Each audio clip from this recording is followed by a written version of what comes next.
রাধে রাধে। গীতার মূল্যায়নের আগের ভিডিও ছিল শ্রীমদ্ ভগবদ্গীতার তৃতীয় অধ্যায়ের ৩১ নম্বর শ্লোকের অনুবাদ সহ ব্যাখ্যা করে বিশেষ কথা বলেছিলাম।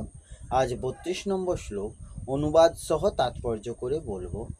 ৩২ নম্বর শ্লোক সংস্কৃতে বলা হয়েছে,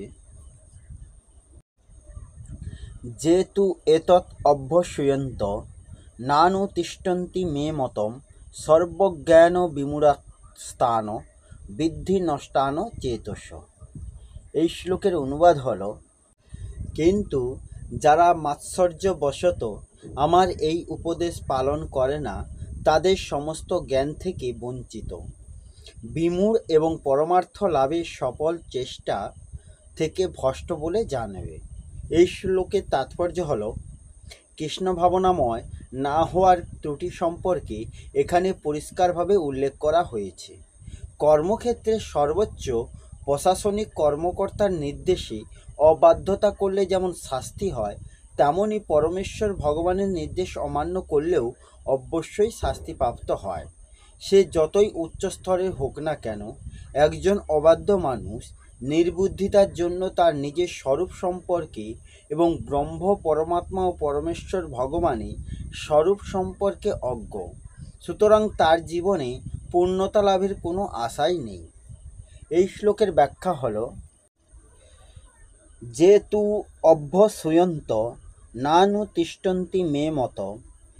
এই শ্লোকের ব্যাখ্যা হল, ৩০তম শ্লোকে বর্ণিত সিদ্ধান্ত অনুসরণকারীদের লাভের বর্ণনা ৩১তম শ্লোকে করা হয়েছে। তারপরে সেই সিদ্ধান্ত অনুযায়ী যারা না চলে তাদের পৃথক করার জন্যই এখানে তু পদটি ব্যবহৃত হয়েছে। যেমন জগৎ সংসারের সকল স্বার্থ সম্পন্ন ব্যক্তি আশা করে যে আমি যেন সমস্ত বস্তুই পাই, আমার যেন লাভ হয়। ভগবানও এইরূপ চান যে সমস্ত কর্ম তাকেই অর্পণ করা হোক, তাকেই প্রভু বলে মানা হোক।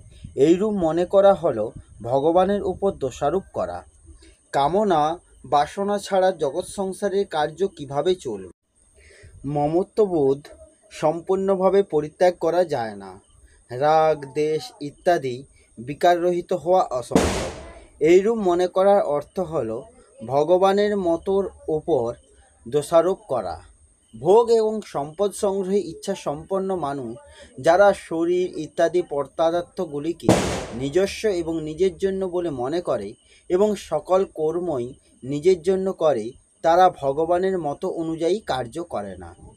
সর্বজ্ঞান বিমূঢ়ান তান, অর্থাৎ যেসব ব্যক্তি ভগবানের মত অনুসরণ করেন না তারা সর্বপ্রকার জাগতিক জ্ঞানে মোহগ্রস্ত হয়ে থাকে। তারা মোটর, এরোপ্লেন, রেডিও, টেলিভিশন ইত্যাদির আবিষ্কারে সেগুলির কলা কৌশল শেখায় এবং নতুন নতুন আবিষ্কারেই ব্যস্ত থাকে। সন্তরণ, গৃহনির্মাণ, চিত্রাঙ্কন ইত্যাদি শিল্পকলায় মন্ত্র, তন্ত্র, যন্ত্রাদি সম্বন্ধে জানায় এবং সেগুলির দ্বারা চমৎকারিত প্রদর্শনী দেশ ও বিদেশের ভাষা, লেখন, রীতি রেওয়াজ, খাওয়া দাওয়া ইত্যাদিতে শিক্ষাতেই লেগে থাকে। যা কিছু আছে তা সবই এই বিশ্বাস তাদের জন্মায়। এইরূপ ব্যক্তিরই এখানে সকল জ্ঞানে মোহগ্রস্ত বলা হয়েছে।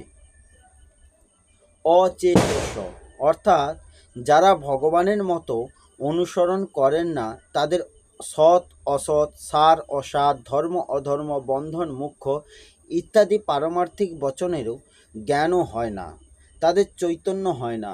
পশুর মতোই তারা বেহুঁশ হয়ে থাকে। তারা ব্যর্থ আশা, ব্যর্থ কর্ম এবং ব্যর্থ জ্ঞানসম্পন্ন বিক্ষিপ্ত চিত্ত মূঢ় ব্যক্তিরূপে পরিগণিত হয়।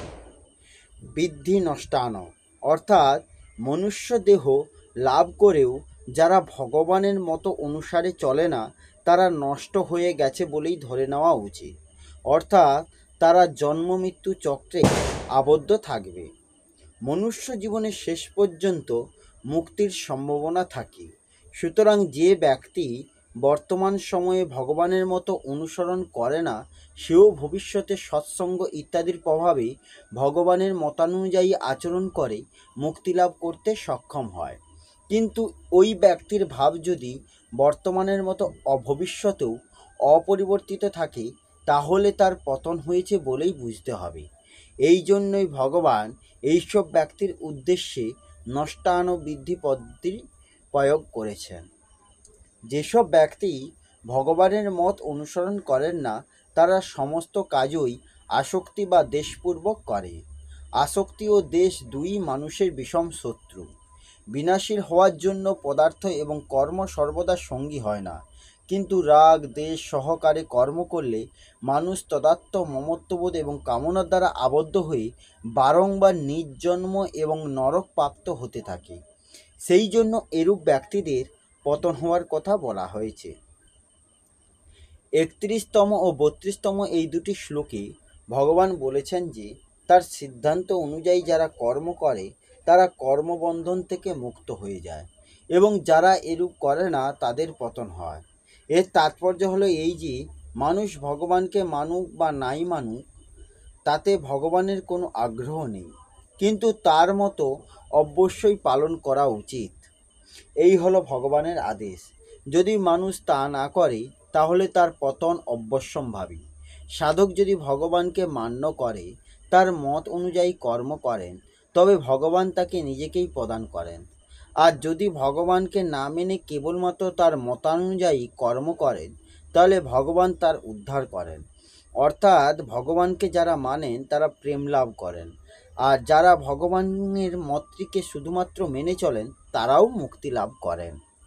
এই হলো শ্রীমদ্ ভগবদ্ গীতার ৩য় অধ্যায়ে ৩২ নম্বর শ্লোকের অনুবাদ সহ তাৎপর্য। আসবো পরের ভিডিওতে। রাধে রাধে, জয় শ্রীকৃষ্ণ, জয় গীতা।